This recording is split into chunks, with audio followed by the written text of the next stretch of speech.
ಆಚಾರ್ಯ ದೇವೋಭವ. ಈ ಮೂರು ಗುರುಗಳನ್ನು ನಾವು ನೆನೆಯುತ್ತಾ ನಮ್ಮ ಶುದ್ಧ ಅಂತಃಕರಣದೊಂದಿಗೆ ಅವರನ್ನು ನಾವು ನಮನ ಸಲ್ಲಿಸೋಣ.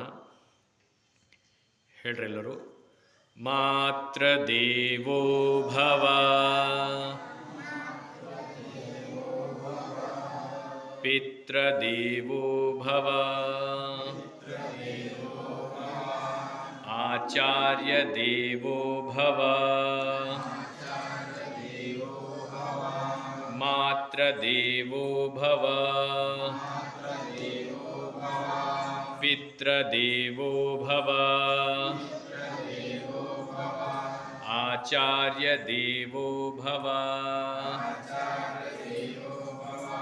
ಗುರುರ್ಬ್ರಹ್ಮ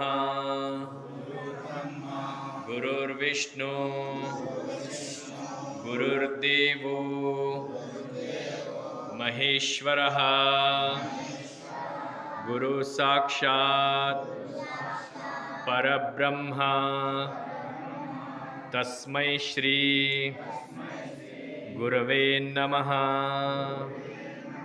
ಗುರುರ್ಬ್ರಹ್ಮ ಗುರುರ್ವಿಷ್ಣು ಗುರುರ್ದೇವೋ ಮಹೇಶ್ವರಃ ಗುರು ಸಾಕ್ಷಾತ್ ಪರಬ್ರಹ್ಮ ತಸ್ಮೈ ಶ್ರೀ ಗುರವೇ ನಮಃ.